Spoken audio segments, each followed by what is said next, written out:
60, 60, 61, yeah, 63, okay, 64, 65, yeah, 66, 67, 71, 72, 71, 72, 73, 75, 76, 5, 6, 78, yeah, 79, 80, 83, 84, 700.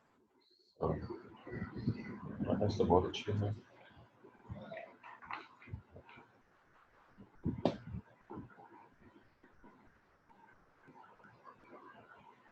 जी, किसी का कोई क्वेश्चन हो तो क्वेश्चन पूछ सकते हैं। कल फिर कुछ एग्जाम्पल्स डिस्कस की थी इकोलॉजी के रेफरेंस से, उनके वाले से या किसी और वाले से किसी को क्वेश्चन है तो क्वेश्चन पूछ सकते हैं। कोई पॉइंट आपके ध्यान में हो तो सर मैंने उस दिन पेपर का एक क्वेश्चन पूछना था, वो मीटिंग एंड हो गई थी। जी। सर पेपर में एक जगह पे लिखा हुआ है कि पॉपुलेशन रेगुलेशन बताएं, डिस्कस द पॉपुलेशन रेगुलेशन, और एक जगह पे पूछा हुआ है लिमिट्स ऑफ पॉपुलेशन। ये दोनों लॉन्ग क्वेश्चन है, तो ये दोनों का आंसर एक ही होगा, वो डेंसिटी इंडिपेंडेंट और तो जो दूसरे वाला वो तो बड़ा क्लियर है, लिमिट्स ऑफ पॉपुलेशन वो तो हेडिंग है कि कौन सी चीजें पॉपुलेशन को लिमिट करती हैं, उसको तमाम फैक्टर्स कैरिंग कैपेसिटी खास तौर पर और अदर फैक्टर्स वो तो इसमें आ जाएंगे। ठीक हो गया। तो पहले की वर्डिंग क्या थी, दोबारा बोलिए एग्जैक्ट वर्डिंग जो क्वेश्चन की वर्डिंग थी। सर एक मिनट,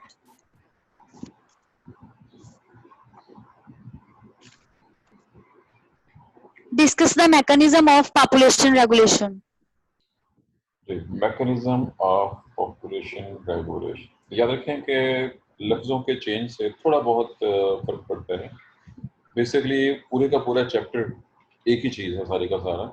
अब उसमें डिपेंड करते हैं कि क्वेश्चन किस एंगल से पूछा गया, उसके मुताबिक उसको चेंज कर देते हैं। ये अगर आपके नॉलेज में हो कि उर्दू और इंग्लिश में आप समझते हैं एसेस, उर्दू में मजमून और इंग्लिश में एसेस शामिल होते हैं। जो तजर्बाकार टीचर्स होते हैं वो चंद ऐसे मजमून तैयार करवाते हैं बच्चों को कि सिर्फ उनका उन्वान या चंद फिक्रे चेंज करके वो किसी भी दूसरी जगह के ऊपर इस्तेमाल किया जा सकता है। मसलन फर्ज कीजिए आप कायदे के ऊपर मजमून इख्तियार कर लेते हैं। अब फर्ज कीजिए क्वेश्चन आ जाता है कहीं पे, मेरा पसंदीदा सियासतदान, आप वहाँ पे भी कायदे का मजमून लिख सकते हैं। एक अजीम रहनुमा, वहाँ पे भी आप कायदे का मजमून लिख सकते हैं। एक वकील के हवाले से अगर हो तो उसमें भी आप उसको शामिल कर सकते हैं। लेकिन बहुत सी ऐसी चीज़ें पॉसिबल हैं जो मुमकिन होती हैं। बिल्कुल ऐसे ही ये पूरे का पूरा चैप्टर, ये क्या बल्कि बहुत सारी चीज़ें हमारी ऐसी होती हैं कि वो असल में एक ही चीज़ होती है, इंटर रिलेटेड होती चीज़ें, सिर्फ उसका एंगल। आपको याद होगा मैं पिछले जो चैप्टर चल रहा है हमारा आज का, अब उस चैप्टर में नोट कीजिएगा कि एनवायरमेंटल प्रॉब्लम्स, उनकी management, environmental laws, environmental ethics, corruption, ये सारी की सारी चीज़ें और इकोनॉमी, ये सब उसमें इंटर रिलेटेड। हम जो भी चीज़ कर रहे हैं उसमें दूसरों का जिक्र आ सकता है और दूसरों को डिस्कस किया जा सकता है, क्योंकि ये सारी की सारी एक दूसरे के साथ इस तरह से अटैच हैं कि हम उनको सेपरेट नहीं कर सकते। अब यहाँ भी यही चीज़ यस होगी कि जो क्वेश्चन की वर्डिंग से थोड़ा बहुत फर्क पड़ा और कोई फर्क नहीं होगा, क्योंकि असल चीज़ देखो डिस्कस हो रही है कि पॉपुलेशन ग्रो कैसे कर रही है। अब उसमें शुरू में क्या हो रहा है, एंड पे क्या हो रहा है, इससे फर्क पड़ेगा। एक्सपोनेंशियल ग्रोथ अगर आइडियल कंडीशन हो तो सब की सब पॉपुलेशन शुरू में एक्सपोनेंशियल ग्रोथ देती है, लेकिन जैसे ही हम एंड पे पहुंचते हैं चीज़ें कम होना शुरू होती हैं, तो फिर वो लॉजिस्टिक की तरफ टर्न हो जाती है। वो कौन से फैक्टर्स हैं, वो सारी के सारे वैल्यू हैं कि वो कौन कौन सी पॉपुलेशन को लिमिट कर रही होती है। उसमें बहुत से फैक्टर्स हैं जो हम तकरीबन सारे स्टडी कर चुके हैं। यही कुछ जो हम चैप्टर पढ़ रहे हैं उसमें भी यही कुछ है।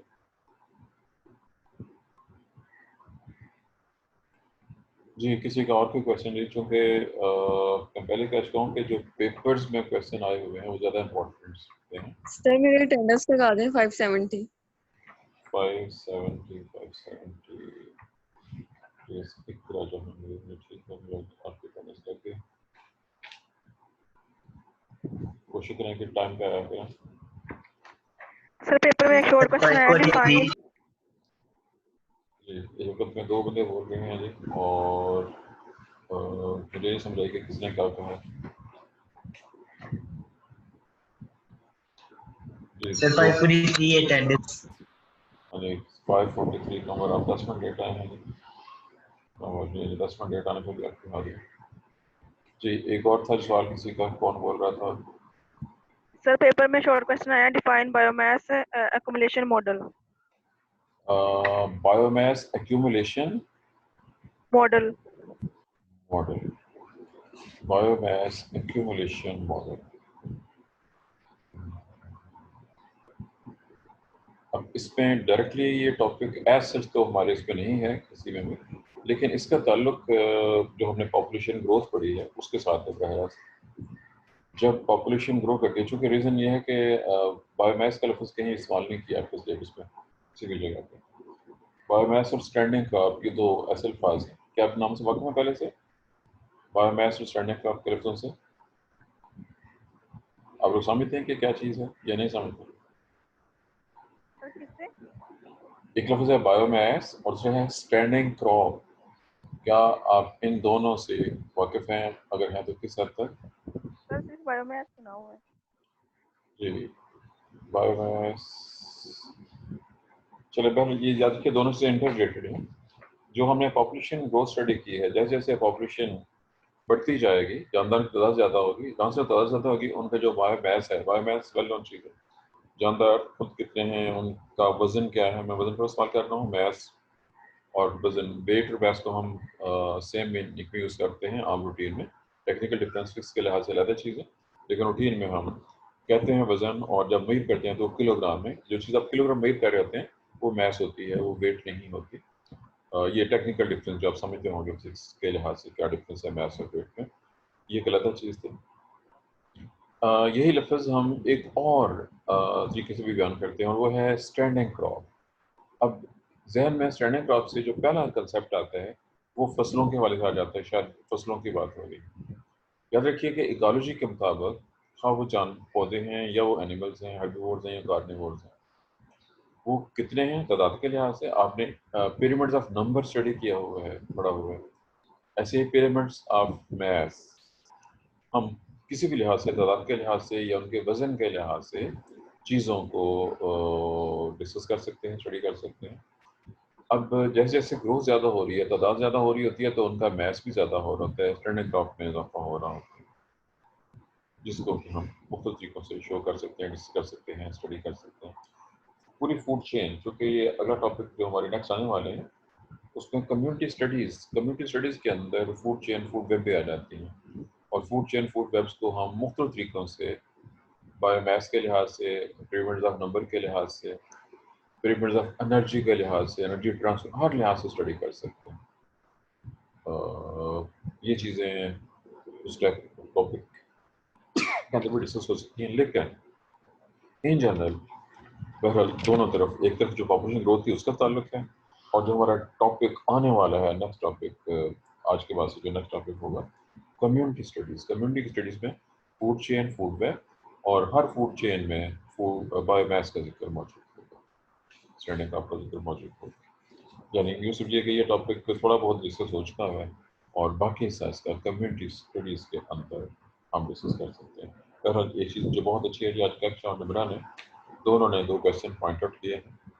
मैंने इससे पहले भी कहा था कि बहुत इम्पोर्टेंट चीज़ है कि ये आपके अपने इंटरेस्ट में है, क्वेश्चन नोट करें और मुझे इन्फॉर्म करें कि ये क्वेश्चन प्रीवियस पेपर के आज सर जी सर एक और शॉर्ट क्वेश्चन है, per capita rate of increase depends on body size, comment short है ये। जी बिल्कुल। पर कैपिटा, पूरा फिगर दोबारा बोलिए। Per capita rate of increase depends on body size.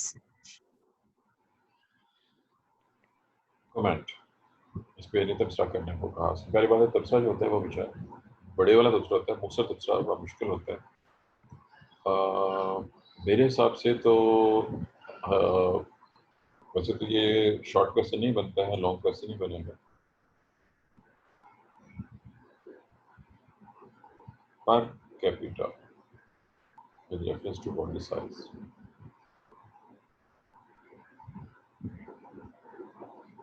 Question कब आया हुआ है, किस साल में?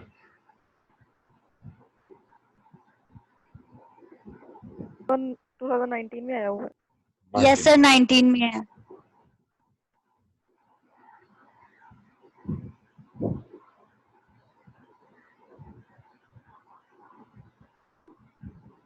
होता यही है कि कहीं ना कहीं पे कोई ना कोई ऐसा क्वेश्चन आ जाता है जो या तो सिलेबस रिलेटेड नहीं होता। अब प्रॉब्लम सारी जो बहुत बड़ी प्रॉब्लम है वो ये है कि हमारे सिलेबस में जो रिक्वायर्ड सिलेबस है there is no textbook, कोई टेक्स्ट बुक नहीं है।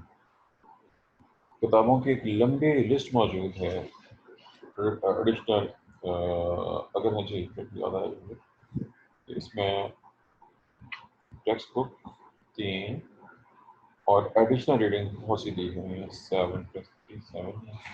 मेरे पास चूँकि एक पेज है, अगर किसी को और वो चेक कर लीजिएगा। टोटल 10 बुक्स जो हैं वो दी हुई हैं, इसमें टेक्स्ट बुक भी दी हुई है।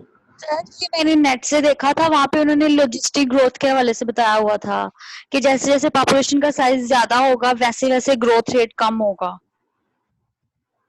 नहीं, रीज़न ये है कि लॉजिस्टिक नहीं, उसमें जो क्वेश्चन की बड़े मसले जा रहा हूँ, लेकिन मैं जो डिस्कस करना चाह रहा हूँ वो ये है कि हमारे जिस सिलेबस की मैं बात कर रहा हूँ, हमारे सिलेबस के मुताबिक इसने 3 किताबें की हुई हैं एज टेक्स्ट बुक दी हुई हैं और 7 बुक्स को इसने एज एडिशनल रीडिंग के तौर पे दिया। 3 किताबें टेक्स्ट बुक हैं, मैं उनके नाम बोलने लगा हूँ, जरा चेक कीजिएगा।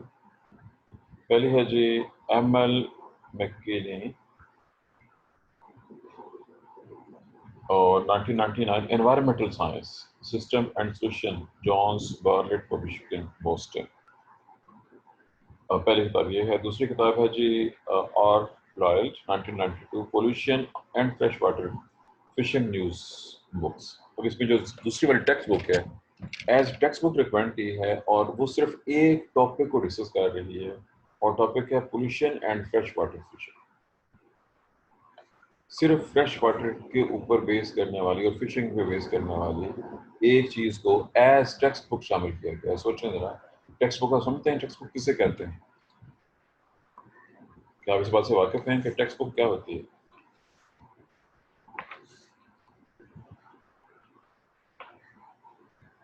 जी, हम लोग अब अच्छी खासी सीनियर क्लास के अंदर हैं, इस लेवल पे आपको इन चीज़ों का बेसिक पता होना चाहिए।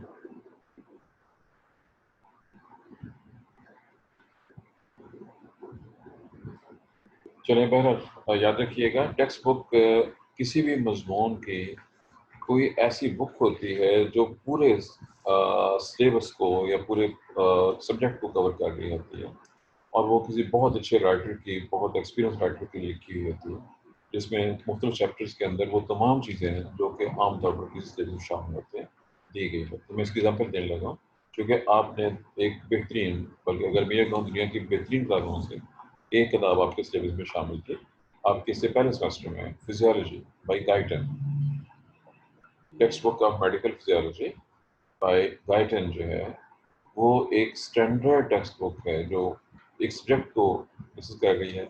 आमतौर पर अगर खासकर जो डॉक्टर्स बनते हैं बंदे, उनको गाइडन के साथ किसी एक्स्ट्रा और किताब की ज़रूरत नहीं है, उसमें सब कुछ, हर चीज़ प्रॉपर जो कुछ चाहिए दिया गया है।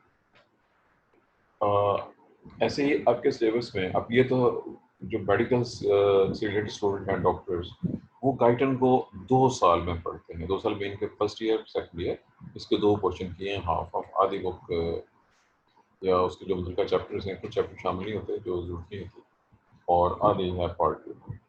और आपने नोट किया होगा कि ये हमारे खाली एक सेमेस्टर में इसका काफ़ी बड़ा हिस्सा हमारे फिजियोलॉजी का जो सेमेस्टर है 5वां सेमेस्टर हमारा सिर्फ मैक्सिमम 15 हफ्ते के करीब होता है, 15 वीक, जो कि बड़ी मुश्किल से 3 महीने बनते हैं। और उन 3 महीनों के अंदर किताब का इतना बड़ा पोर्शन जो कि कम से कम 1 साल चाहिए उसको पढ़ने के लिए, वो अब उसमें सिर्फ खामी यही है कि किताब तो बहुत अच्छी है लेकिन सेमेस्टर सिस्टम के साथ मैच नहीं करती, या तो उसको पोर्शन में डिवाइड किया जाए। अब उसमें जो पोर्शन है आपने नोट किया होगा, किताब का एक पहला हिस्सा और एक आखिरी हिस्सा, ये हमारे सिलेबस में शामिल था 5वें सेमेस्टर। ज़ाहिर है कि वो मैच नहीं हो रहा, होना क्या चाहिए था कि जो पहला पार्ट है जैसे डॉक्टर्स के लिए उसके हाफ हाफ 2 से किया गया है, वैसे ही 2 सेमेस्टर में शामिल की जाती है ताकि प्रॉपर, अब आपने पढ़ा तो है लेकिन आपने लिमिटेड, आपने उसमें एंडोक्राइन पढ़ी है, नर्वस सिस्टम पढ़ा है, ये 2 ज़्यादा इंपॉर्टेंट चीज़ें आपको पढ़ाई गई हैं, बाकी चीज़ें इसमें से पढ़ी गई हैं। यानी आपकी जो फिजियोलॉजी की स्टडी है वो फ्रेगमेंट्री है, जो टेक्स्ट बुक का मकसद है वो फॉलो, वहाँ पे फॉलो किया है इसका सिस्टम ने गलत सिलेक्शन से। यहाँ पे मैं आपको समझ मिसाल दे रहा हूँ कि एक ऐसी बुक जिसका सब्जेक्ट से नहीं बल्कि सिर्फ एक लिमिटेड टॉपिक से ताल्लुक है, लेकिन जो बाकी 2 किताबें हैं, manual C Moller ecology, concept and solution, ये ठीक है, लेकिन प्रॉब्लम ये है कि इनमें से जो 3 किताबें दी गई हैं, कोई भी बुक हमारे यहाँ अवेलेबल नहीं है। हमारे पास का मतलब है ना तो हमारी लाइब्रेरी में है और ना ये लाहौर के किसी भी अच्छे बुक स्टॉल से, जो कुछ चंद एक दुकानें हैं जहाँ से बुक्स मिलती हैं, ना ही वहाँ से अवेलेबल है। उसके बाद जो एडिशनल रीडिंग दी गई, इन एडिशनल रीडिंग्स के अंदर भी स्वाय ओडम के, ओडम इकोलॉजी के अलावा कोई भी ऐसी बुक नहीं है जो मार्केट में अवेलेबल है। ओडम इकोलॉजी के अलावा, और अगर एक है भी है, ये नंबर 2 वाली है स्मिथ 1988 फील्ड बायोलॉजी। अब इकोलॉजी एंड फील्ड बायोलॉजी, ये नेशनल बुक फाउंडेशन किताबें अवेलेबल हो जाती हैं, लेकिन वो जाके पता करना पड़ता है उनके सेंटर पे, अगर हो तो मिल जाएगी, ना हो तो नहीं। लेकिन ये खासी पुरानी है और इसमें वो जो टॉपिक्स हैं, जो जदीद टॉपिक्स हैं, वो कोई भी शामिल नहीं है। अब ये वो खामियां हैं जिसकी वजह से अब होता क्या है वो भी सुन लीजिए। डिपेंड करता है पेपर सेटर कौन है, उस पेपर सेटर को कहाँ तक एक्सेस हासिल है, उसके पास कौन सी बुक या बुक्स अवेलेबल, और क्या वो इस सब्जेक्ट को पढ़ा भी रहा है कि नहीं पढ़ा, ये सारे फैक्टर काउंट करते हैं। अब फर्ज कीजिए एक ऐसा बंदा जो इस शोबे का नहीं है, जो टीचिंग नहीं कर रहा है और खास तौर पर उसने वो सब्जेक्ट नहीं पढ़ाया हुआ, जिसका वो पेपर सेट है, उसका रिजल्ट कुछ भी नहीं निकल गया, वो कुछ ऐसे क्वेश्चन पूछ लेगा जो आमतौर पर नहीं पढ़ाए जाते हैं, या दरमियान से कोई ऐसी चीज़ जो कि फिर वही बात आ जाती है कि अगर तो सिलेबस आपके सामने पड़ा हो और टेक्स्ट बुक भी आपके सामने पड़ी हो और फिर आप उसको सामने रखते हुए पेपर बनाएं, तो फिर तो ठीक है कि जी ये टॉपिक ये सिलेबस में है, ये बुक में मौजूद है, तो यहाँ से। अब बहुत सी ऐसी चीज़ें आप ज़ाहिर है अब तक कम से कम 5-6 सेमेस्टर के पेपर दे चुके हैं, आपने नोट किया होगा कि हर पेपर में, हर सेमेस्टर में कोई ना कोई ऐसी चीज़ का, वो लॉन्ग क्वेश्चन हो, शॉर्ट क्वेश्चन हो, एमसीक्यू, ऐसा आता है जो आपने स्टडी नहीं किया, और उसकी रीज़न सारी की सारी मैं आपको डिस्कस कर चुका हूँ, ये उसकी वजह है। ये वो प्रॉब्लम्स हैं जिनका कोई सोल्यूशन नहीं है, ऐसी प्रॉब्लम जिनका कोई सोल्यूशन नहीं है। रीज़न ये है कि दुनिया का क्या, ये हमारे यहाँ जो सिस्टम पाकिस्तान में चल रहा है, कोई भी बंदा रिस्पॉन्सिबिलिटी लेने को तैयार नहीं है, जिसने जो कर दिया सो कर दिया।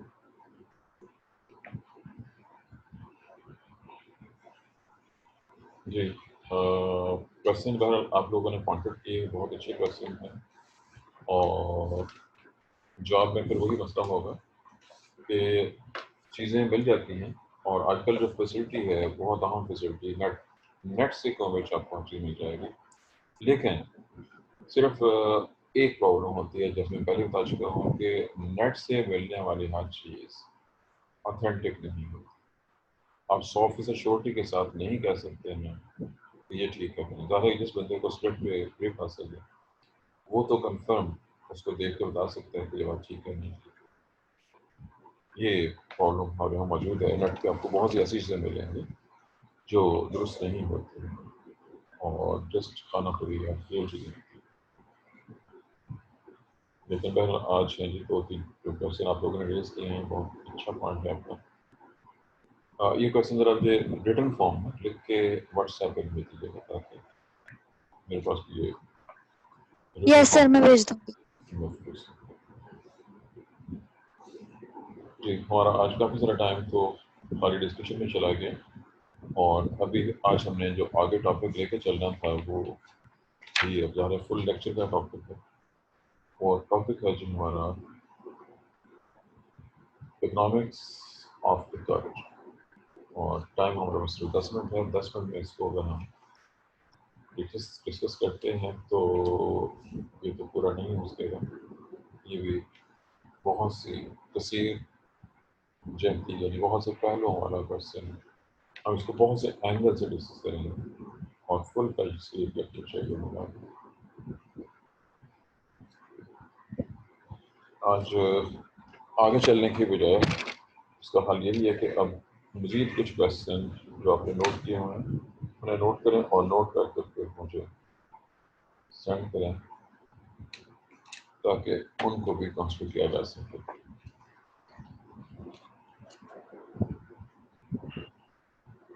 सर बाकी जो सारे क्वेश्चन है लॉन्ग शॉर्ट वो सारे इजी हैं, वो कवर हो जाएंगे। बस एक और शॉर्ट क्वेश्चन है पॉपुलेशन इकोलॉजी में से, वो इक्वेशन वाला आपने एक दिन पूछा था ना कि इक्वेशन वाला क्वेश्चन को देखें, तो वो एक मिला है मुझे। आई थिंक ये भी 19 के क्वेश्चन में ही है और 19 के पेपर में ही है। हाँ जी, एग्जाम क्वेश्चन की वर्डिंग क्या है? How exponential growth equation can be converted into logistic growth equation? ये क्वेश्चन आज का है ये वाला। जी सर, 19 में आया। वर्डिंग दोबारा बोलिए जरा एक बार। How Exponential growth equation can be converted into logistic growth equation. ये दोनों की इक्वेशंस को इंटीग्रेट करना है कि एक को हम दूसरे में कैसे कन्वर्ट कर सकते हैं। इसका मतलब है 19 का पेपर टफ आया है, इसमें उसने ऐसे क्वेश्चन जो रूटीन से हट के पूछे। Yes sir.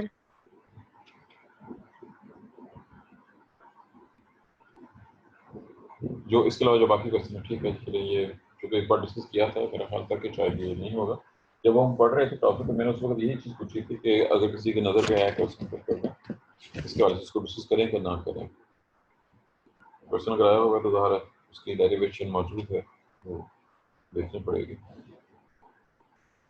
जी, चूँकि आप लोगों ने पेपर देखे हैं, मुझे ज़रा पेपर्स के हवाले से मज़ीद जो क्वेश्चन आए हैं ज़रा उनको पॉइंट आउट कर दें ताकि अंदाज़ा हो जाए कि ओवरऑल ये सूरत हाल है क्या। अगर पूरा पेपर आपके सामने हो तो ज़्यादा आसान हो जाता है, ज़्यादा बेहतर हो जाता है। फुल पेपर के सामने रखना कि पैटर्न में कोई चेंज आ रही है तो किस तरह से आ रही है। सर मैंने जो इसके बुक्स के हमारे आउटलाइन के चैप्टर्स है ना सारे, उनमें से जो आया ना वो देखे हुए हैं क्वेश्चंस कि जो सक्सेशन एंड स्टेबिलिटी वाला फर्स्ट पोर्शन है उसमें से सिर्फ लॉन्ग क्वेश्चन ही आया हुआ है। Explain the mechanism of succession, और फिर आया है mechanism of succession in growing ecosystem. बस ये दो लॉन्ग क्वेश्चन आए हुए हैं। और उसके बाद जो इन्वायरमेंटल पोल्यूशन है उसमें से काफी ज्यादा पोर्शन आया हुआ है।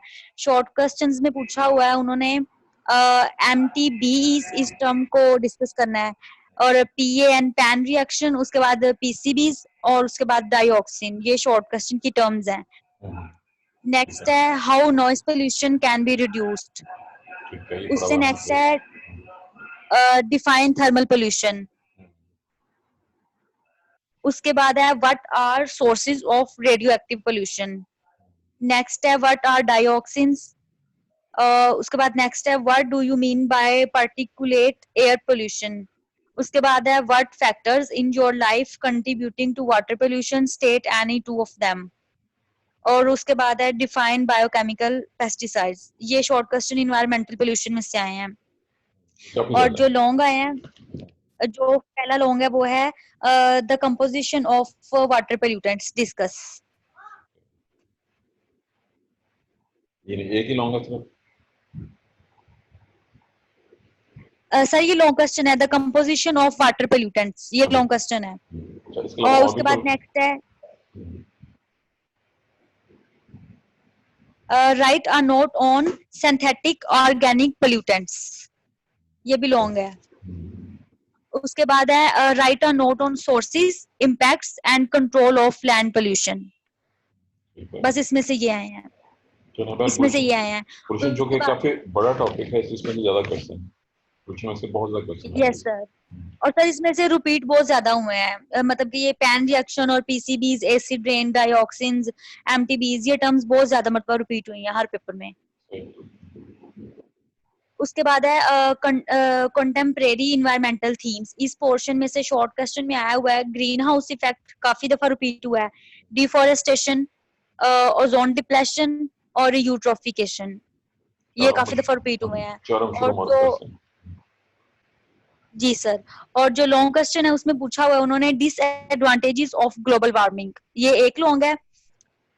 नेक्स्ट है right a note on acid rain. बस ये दो लॉन्ग क्वेश्चन आए हैं इसमें से। ये तो सारे मशहूर क्वेश्चन है, उसमें और उसके बाद जी सर हो जाएंगे ये। उसके बाद है पॉपुलेशन इकोलॉजी, इसमें से शॉर्ट क्वेश्चन आए हुए हैं, उन्होंने पूछा हुआ है carrying capacity definition, animal dispersal की भी डेफिनेशन, और सस्टेनेबल ग्रोथ की डेफिनेशन, सस्टेनेबिलिटी की डेफिनेशन, और उसके बाद what are different patterns of distribution. उसके बाद है डिफाइन सेक्स रेशो। उसके बाद what information are survivorship curve can provide. और नेक्स्ट है exponential growth equation can be converted into logistic growth equation. ये शॉर्ट बस आए हुए हैं जी सर। उसके बाद लॉन्ग क्वेश्चन इसमें से आए हुए हैं discuss the environmental limits of population growth, और सेकंड लॉन्ग है discuss the mechanism of population regulation. Next वाला पोर्शन है पॉपुलेशन इकोलॉजी ऑफ मैन, इसमें से आए हुए हैं इसमें से बस शॉर्ट क्वेश्चन आए हुए हैं। व्हाट इज केमिकल वॉरफेयर, एक। उसके बाद डिफाइन बायोमास एक्यूमुलेशन मॉडल, दो। उसके बाद थर्ड वाला है इको क्राइसिस, और उसके बाद है per capita rate of increase depends on body size. बस लॉन्ग नहीं आया इसमें से कोई।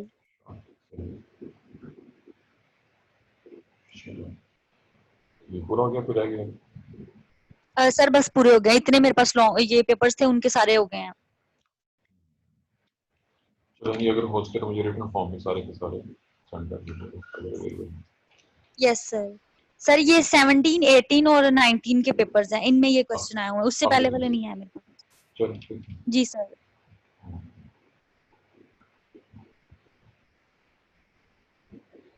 चलेगा, ये सबके सामने क्योंकि क्वेश्चन काफी हद तक रिव्यू हो गए और मोस्ट क्वेश्चन जो है वो हम ऑलरेडी क्लियर हो चुके हैं। मेजॉरिटी क्वेश्चन ऐसे हैं जो हम ऑलरेडी पढ़ चुके हैं। चंद एक शॉर्ट क्वेश्चन कह लीजिए जो कि अहमियत के हामिल हैं जो रहते हैं, वरना बाकी हमारा मेजर पोर्शन क्वेश्चन के लिहाज से कवर हो चुका है।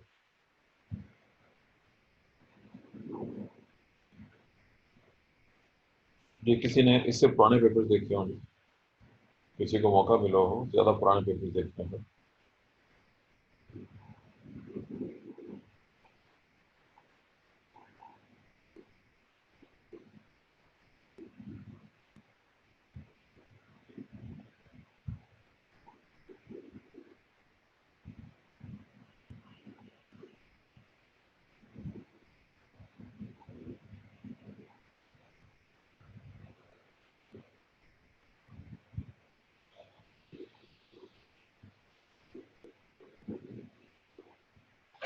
चलिए, और चलो बहर जो क्वेश्चन है काफी डिटेल के साथ सारे के सारे क्वेश्चन डिस्कस कर दिए।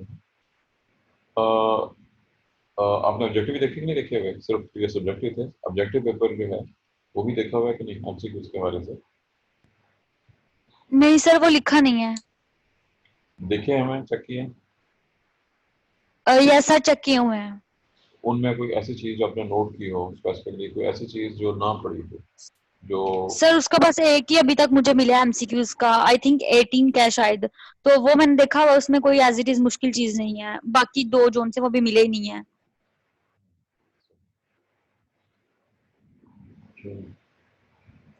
बहरहाल ऐसा होता ही है नहीं कि स्कूल ट्रिप के अंदर जब आप पेपर के लिए तैयारी करते हैं कहीं भी ऐसा हो सकता है कि कोई ऐसा क्वेश्चन आ जाए जो ना पढ़ा होगा। अगर तो एमसीक्यू हो, शॉर्ट क्वेश्चन हो, फिर तो फर्क नहीं पड़ता, लेकिन अगर कोई लॉन्ग क्वेश्चन ऐसा आ जाए जो ना पढ़ा हो, वो प्रॉब्लम का बायस बनता है। चूंकि लॉन्ग क्वेश्चन के मार्क्स ज़्यादा होते हैं, एक दो नंबर जो हैं उनसे तो उतना फर्क नहीं पड़ता है, लेकिन लॉन्ग क्वेश्चन से बहुत ज़्यादा फर्क पड़ जाता है। ये वजह है कि जो मेजर टॉपिक्स हैं जिनसे लॉन्ग क्वेश्चन बन सकते हैं उनको हर सूरत में प्रॉपर तरीके से अटेम्प्ट करना हो।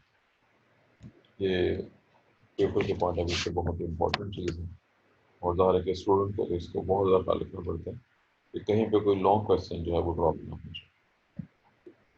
और जो सिस्टम की बहुत बड़ी खामी है, सिलेबस बहुत ज़्यादा होते हैं और लॉन्ग क्वेश्चन सिर्फ 3 आते हैं। आपकी किस्मत है कि वो कहाँ से कोई लॉन्ग क्वेश्चन आ जाए।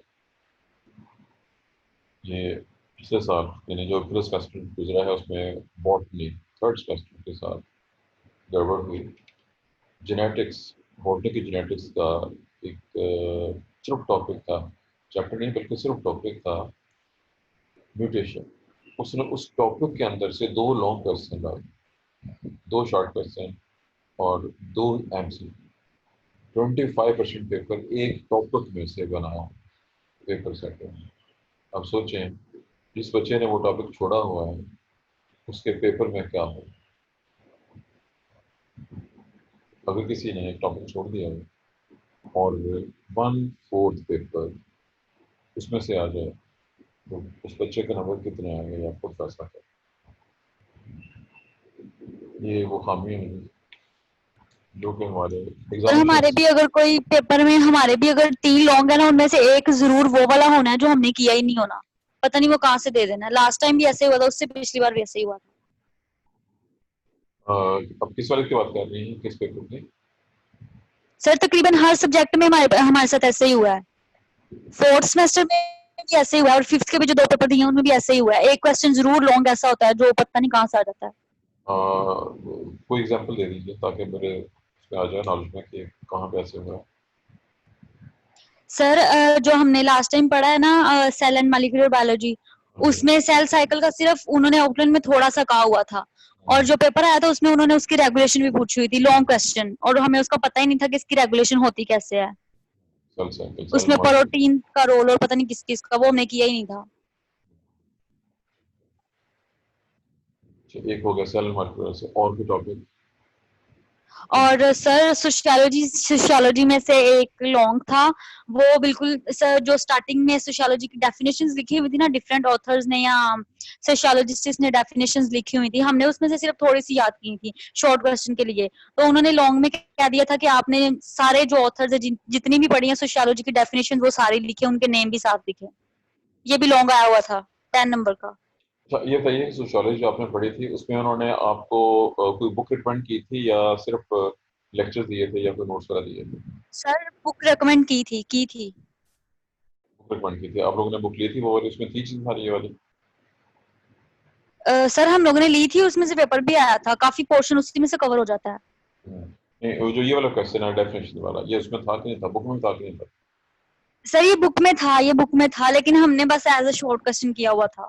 हाँ है कि चूंकि आमतौर पे डेफिनेशन को एज लॉन्ग क्वेश्चन ही दिया जाता था, यस डेफिनेशन का सर। मजमूआ। पर पेपर सेटर की यहाँ भी पेपर सेटर ने मिस्टेक किया, उसकी मिस्टेक है उसने एक ऐसी चीज़ एज लॉन्ग क्वेश्चन पूछी है जो कि कभी भी एज लॉन्ग क्वेश्चन नहीं आती थी। हाँ एक पेपर मुझे याद है, अब मुझे ये तो याद है कि वो आपका था या किसी और का था। जो बायोस्टैट वाला पेपर है वो मैंने देखा था और उसको देख के मैं परेशान था कि बच्चे इसको कवर कैसे करेंगे क्योंकि उसमें जो चीज़ें पूछी गई हैं। सर वो हमजा हमारा अभी हुआ ही नहीं है, वो अभी आप, हुआ ही नहीं है। आपका नहीं हुआ है। वो आपसे जो पहले सर वाली क्लास में। फिजियोलॉजी बायोकेमिस्ट्री और बायोस्टैट तीनों रहते हैं अभी। अच्छा फिजियोलॉजी भी रहता है, बायोकेमिस्ट्री और बायो, 3 पेपर आपके रहते हैं और इस साल में सिर्फ दो, यस। दो हुए हैं 3 हुए हैं? 2 हुए हैं, अभी 2 हुए हैं। अच्छा 2 हो गए हैं 3 रहते हैं, इसका ना आपने जस्ट 40% हुआ हुआ है। मैं तो खासी प्रॉब्लम है और अभी मिनिस्ट्री को डिसाइड नहीं कर रही, मिनिस्ट्री ने ना ही HSC ने कुछ भी डिसाइड नहीं किया इसके हवाले से। ये तो चलो अगर हम सब कुछ चलते हैं अब देखते हैं कि क्या डिसीजंस होते हैं, कहाँ होते हैं, कौन डिसाइड करता है और क्या डिसाइड करता है, ये सब चीज़ें चलती रहती हैं। और ये सब कुछ जो पेपर में जो बात हो रही थी वो तो हर जगह पे तकरीबन ऐसा ही होता है। बहुत सी जगहों पे ये बात हो रही है जहाँ पे पेपर बनाने वाले कोई और हों, यूनिवर्सिटीज़ के अंदर ये सूरत हाल नहीं होती। वहाँ पे टीचर खुद ही पढ़ा रहा होता है, खुद ही पेपर बना होता है, खुद ही वो चेक करता है, वो सब कुछ टीचर के पास है। वहाँ पे यहाँ पे बहुत सूरत हाल मुख्तलिफ होती है,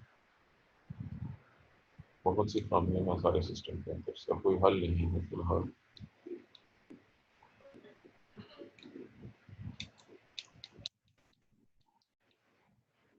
भाई अब टाइम जस्ट 1 या 2 मिनट बाकी हैं लिए हैं। पर आज का हमारा डिस्कशन बहुत इम्पोर्टेंट थी, बहुत से लिहाज से बहुत सी चीज़ें पेपर्स के रेफरेंस सोर्सेस हो गए हैं।